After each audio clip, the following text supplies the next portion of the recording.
saya ini puasa, saya ini sudah tua, umpamanya saya ini puasa, saya sudah saya sudah sholat segala macam, tapi saya punya akidah yang salah. Ada orang yang kafir kamu, musyrik kamu, ahli neraka kamu, padahal itu tidak pada dirinya, maka hukum itu otomatis kembali diri saya, yang seluruh kalau saya ini punya dihukumi kafir, otomatis kembali diri saya, seluruh amalan saya musnah, puasa saya, sholat saya, zakat, semuanya musnah, kembali kepada nol lagi. Kalau saya asyhadu alla ilaha illallah, maka akan kembali lagi, tetapi modal saya yang sudah saya amalkan musnah semuanya.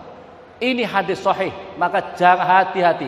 Maka oleh karena itu di dalam keterangan hadis Nabi, barang siapa orang yang sudah ucapkan la ilaha illallah, usima damuhu wa maluhu aidu. Orang yang sudah ucapkan la ilaha illallah wajib dijaga 3 hal: darahnya, harta bendanya, harga dirinya.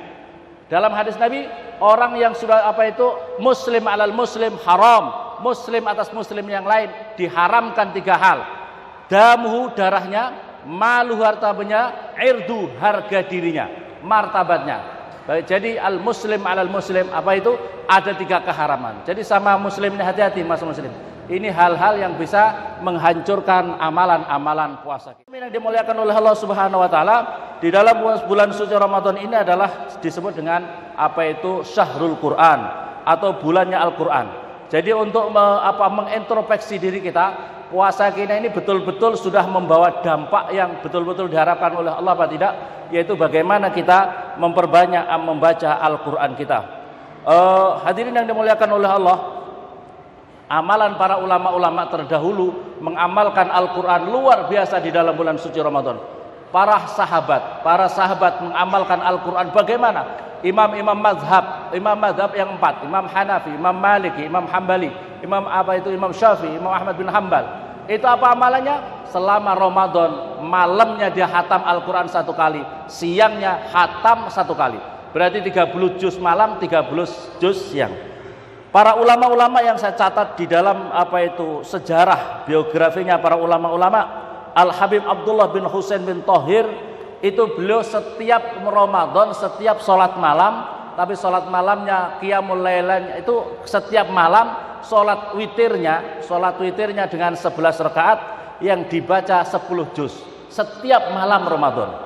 Setiap malam untuk witirnya, bukan tarawihnya, untuk witirnya 10 juz.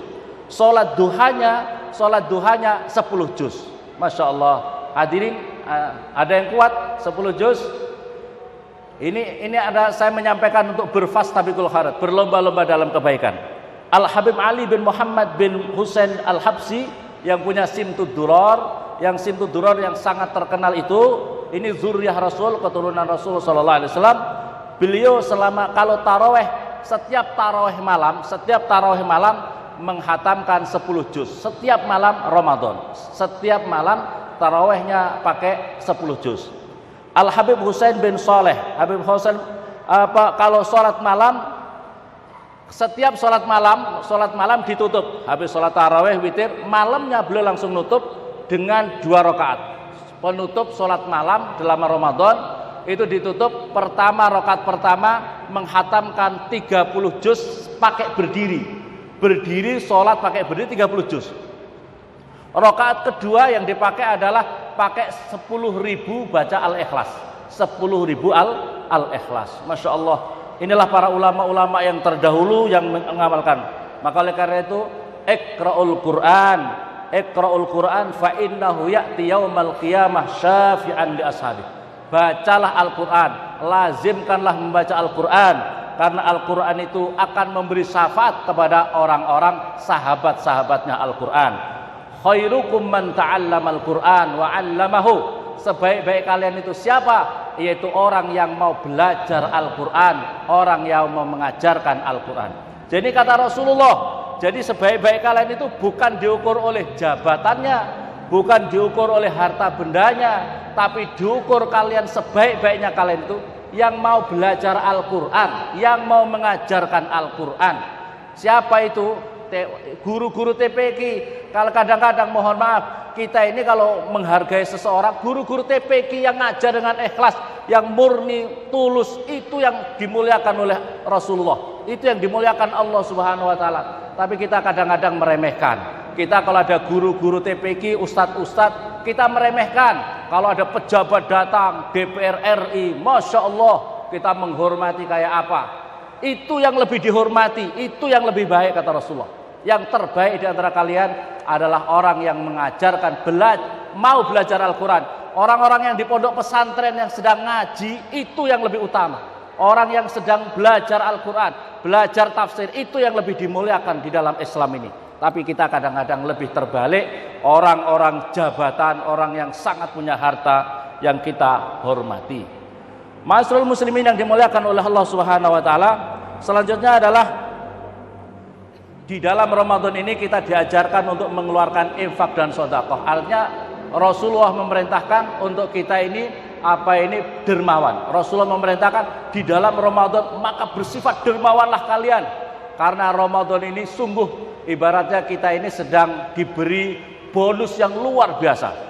Kalau kita di toko kadang-kadang mencari bonus-bonus, Ramadan atau hari raya dikasih diskon ya, diskon. Lah Ramadan ini bonusnya sangat luar biasa. Amalan-amalan ibadah kita kalau kita menjalankan sholat wajib sama dengan 70 kali sholat wajib di luar Ramadan. Kalau kita menjalankan sunnah-sunnah di dalam Ramadan, maka pahalanya seperti sholat wajib, seperti sholat wajib. Kalau kita memberi makan orang satu teguk saja, satu suap saja, maka kita mendapatkan pahala 100% yang diamalkan selama dia menjalankan puasa itu. Sama sekali tidak dikurangi. Maka Masya Allah luar biasa. Maka sangat rugi kalau seseorang kita semuanya masuk di dalam Ramadan, masuk di dalam bonus-bonusnya Allah Subhanahu wa taala, keluar tanpa membawa sama sekali, tanpa membawa keberuntungan sama sekali. Itu namanya orang yang sangat rugi. A'udzubillahi minasyaitonirrajim. Wa la yahsabanna alladziina yabkhuluna bima ataahumullahu min fadlihi wa khairul lahum bal wa syarrul lahum sayutawwaquna ma bakhilu bihi yaumal qiyamah. Ali Imran. Janganlah kalian menyangka orang-orang yang bakhil. Orang-orang yang bakhil itu adalah alladzina yabkhuluna bima ataahumullah, dengan apa-apa yang nikmat anugerah yang telah diberikan kepada mereka itu min fadli wa khairul lahum, itu kebaikan buat mereka. Jadi orang-orang yang bakhil itu jangan kalian menyangka kebakhilan itu menyebabkan kebaikan buat dirinya. Bal huwa syarrun lahum, tetapi sebaliknya itu adalah kejelekan, sangat kejelekan buat dirinya. Sayutawwaquna ma bakhilu, maka mereka akan dikalungi nanti di hari kiamat dengan harta benda yang bakhili di dunia ini. Surat Ali Imran. Dalam Al-Qur'an dikatakan wa wailul lil musyrikina alladzina la yu'tuna zakat. Di dalam surat Al-Fussilat, wa wailun, dan celakalah lil musyrikina, bagi orang-orang yang musyrik, alladzina la yu'tuna zakat, orang-orang yang tidak mau mengeluarkan zakatnya.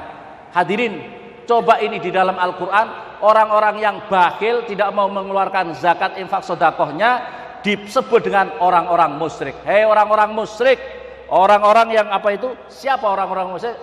Celakalah orang-orang musyrik, yaitu orang-orang yang tidak mau mengeluarkan zakatnya. Dipanggil oleh Allah oleh orang-orang musyrik. Masya Allah. Hadirin, zakat itu rubul usur. Jadi kalau kita punya emas, hadirin, punya emas disimpan. Jadi yang dikeluarkan itu zakat emas yang disimpan. Tijarah, harta perdagangan, itu semuanya nanti dinilaikan dengan nilai emas. Nilai emas itu adalah rubul usur, 1/4-nya 10. Artinya gini, kalau pamannya punya uang, emasnya itu berapa? Katakanlah 1 gram itu adalah emas, itu kan 85 gram sudah masuk kepada batas nisab. Selebihnya nanti dihitung sama. Jadi cara menghitungnya, katakanlah punya uang 100 juta, emas itu adalah pamannya 1 juta, anggap saja punya emas lebih 100 gram, katakanlah 100 juta. 100 juta itu kemudian dibagi 1/10-nya. 1/10-nya berarti 10 juta. 10 juta berarti dibagi 1/4-nya lagi, yaitu 2.500.000 atau 2,5%. Caranya membagi rubu'ul usur, 1/4-nya 10. Emas-emas yang harus dikeluarkan adalah emas-emas yang agak berniat menyimpan, bukan untuk harian. Jadi kalau untuk harian anting, umpamanya gelang yang kecil yang biasa dipakai-pakai hari-harian itu tidak dihitung. Yang dihitung adalah yang berniat untuk disimpan.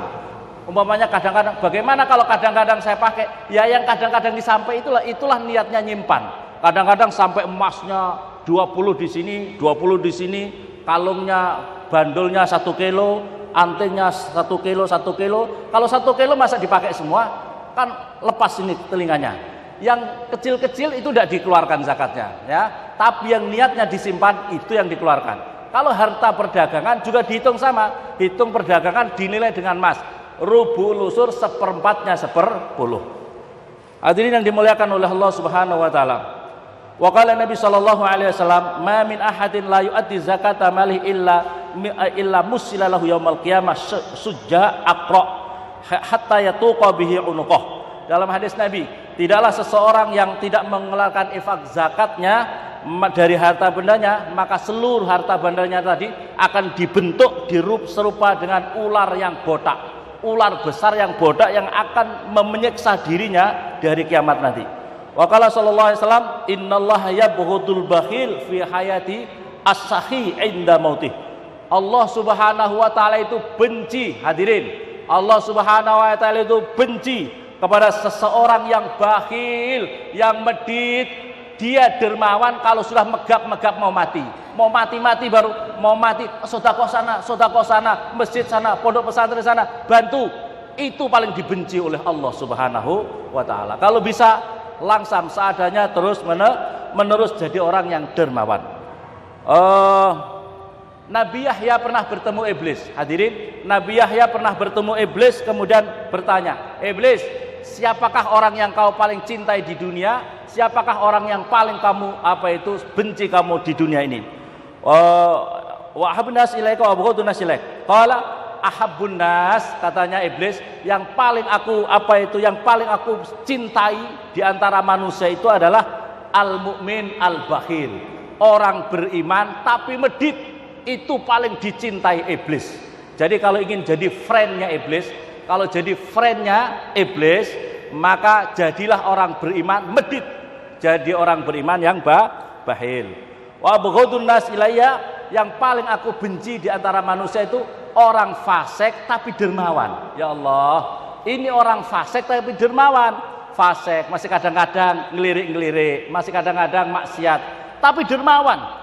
Sebab kenapa kamu benci? Sebab kalau orang dermawan, jangan-jangan nanti di antara kedermawaan itu menjadikan ridhonya Allah kepadanya sehingga diampuni dirinya, diangkat masuk surga. Nah, oleh karena itu hadirin, jadi orang mukmin tapi bakhil paling menjadi friendnya iblis. Qad kafani bahlul fas as-sahih at-tahawud. Wa ja'a fil khabar ani Nabi alaihi salatu wasallam an-naqal, "Man uzat indallah bimanzilatil yahud wan nasara." Orang yang tidak mau mengeluarkan zakatnya, zakat malnya, zakat tijarahnya, emas peraknya, maka orang itu adalah kedudukannya sama dengan orang Yahudi dan orang Nasrani. Wa man adda zakat min malihi rafallahu anhu adzabal qabri. Barang siapa mau mengeluarkan zakatnya, hadis Nabi, maka Allah akan mengangkat baginya azab kubur dan akan diharamkan dagingnya daripada sengatan api neraka, dan diwajibkan dirinya masuk surga bighairi hisab, fala yasilu atsun yaumal qiyamah, dirinya tidak merasakan haus sama sekali di hari kiamat nanti. Min mujibatir rahmah it'amul muslim al miskin. Salah satu penyebab yang menyebabkan dirinya mendapatkan kasih sayang Allah adalah memberi makan orang muslim yang miskin. Maka hadirin yang dimuliakan oleh Allah, cari orang muslim yang miskin, muslim yang baik, yang soleh, itu beri miskin. Bagian-bagian zakat dialokasikan kepada orang-orang ini. Jadi yang lebih tahu menurut saya hadirin, kalau menurut hemat saya, yang lebih tahu untuk mendata siapa kawasan ini orang-orang yang miskin, orang-orang yang benar-benar miskin, itu yang muslim, yang soleh, itu yang penting. Miskin, muslim, soleh. Saya kadang-kadang muslim, mohon maaf, saya dulu pernah jadi panitia zakat di sini.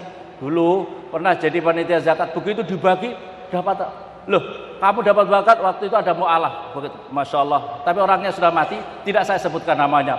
Ustadz, alhamdulillah, saya kemarin dapat uang zakat, pasang togel. tapi nggak menang, kurang ajar. Dibagi zakat malah pasang togel. Ya Allah, ya Rabbi subhanallah. Ini kadang makanya pentingnya orang miskin yang soleh. Umpamanya katakanlah rumahnya masih ngontrak, masih kos, ya masih motornya masih cicilan, punya anak, punya ini yang perlu dialokasikan, ini perlu diperhatikan, ya. Orang-orang yang seperti ini perlu diperhatikan. Menurut saya juga anak-anak pesantren tidak punya pekerjaan, soleh karena mereka sedang ngaji, perlu dialokasikan menurut saya. Masyarul muslimin yang dimuliakan oleh Allah Subhanahu wa taala, ya ibnu Adam, innallaha azza wa jalla kullu yaumil qiyamah, ya ibnu Adam, kata Allah Subhanahu wa taala dalam hadis qudsi, saya sakit, kenapa nanti di akhirat Allah Subhanahu wa taala bersabda, ya ibnu Adam, kenapa saya sakit, kenapa engkau tidak menjenguk saya? Kata para ibnu Adam, a'udzu billahi wa qala kaifa, bagaimana ya Rabb? Apa itu? A'udzu, saya menengokmu ya Allah, wa anta rabbul alamin, sementara engkau adalah Tuhan semesta alam. Amma alimta, apakah engkau mengetahui bahwasanya ketika ada seorang muslim yang sedang sakit, kalau kamu menengok mereka, maka kamu akan bertemu dengan saya. Kenapa engkau tidak memberi minum saya? Bagaimana saya bisa memberi minummu ya Rabb? Engkau adalah Tuhan semesta alam. Ketika ada seorang muslim yang sedang kehausan, kamu memberi minum, maka engkau akan bertemu dengan diri saya. Selanjutnya di dalam hadis ini selanjutnya seperti itu. Ya ibnu Adam, apa itu? Ya Rabbi kaifa asqika wa anta rabbul alamin. Qala apa itu? Saya bagaimana saya memberi minum? Karena engkau adalah Tuhan semesta alam.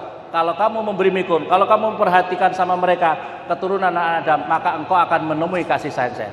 Hadirin yang dimuliakan oleh Allah Subhanahu wa taala, maka oleh karena itu Ramadan ini mari kita berupaya dengan sungguh-sungguh di akhir Ramadan meningkatkan kualitas. Di dalam keterangan Ihya Ulumuddin, kualitas Ramadan itu ada 3 tingkatan, yaitu saumul awam, saumul khawas, saumul khawasil khawas, yaitu puasanya orang yang khusus itu puasanya di samping dirinya tidak makan minum, seluruh anggota tubuhnya menjaga daripada perbuatan-perbuatan maksiat.